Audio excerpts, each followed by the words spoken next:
ఈరోజు మనం triple crochet ఏ విధంగా తయారు చేయాలో చూద్దాము. ముందుగా నిడిల్ని 4 టైమ్స్ యార్న్ చేయాలి. 2 3 4 ఇలా 4 టైమ్స్ యార్న్ చేసి 7th చైన్లో మనం స్టిచ్ చేయాలి. 1 2 3 4 5 6 7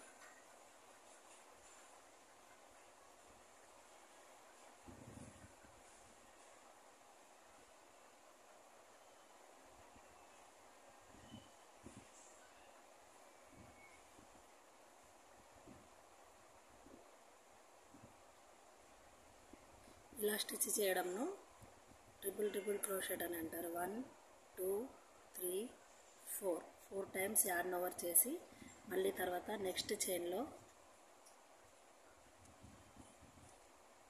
మిడిల్ని ఇలా 2 తీసుకుంటూ వెళ్ళాలి.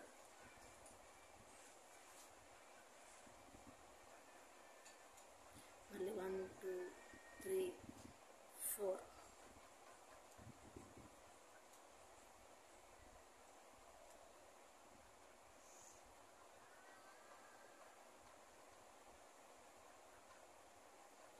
ఈ విధంగా మనం ట్రిపుల్ క్రోషెట్ని చేసే పద్ధతి. మరొకటి, మనం ఇలా నిడిల్పై 2 టైమ్స్ యార్న్ చేయడంను ట్రిపుల్ క్రోషెట్ అంటారు. 3 టైమ్స్ యార్న్ చేయడంను ట్రిపుల్ క్రోషెట్ అని అంటారు. 4 టైమ్స్ యార్న్ చేయడంను ట్రిపుల్ క్రోషెట్ అని అంటారు. ఈ విధంగా మనం క్రోషెట్తో వెళ్ళవచ్చు. Please like, share, subscribe to my channel.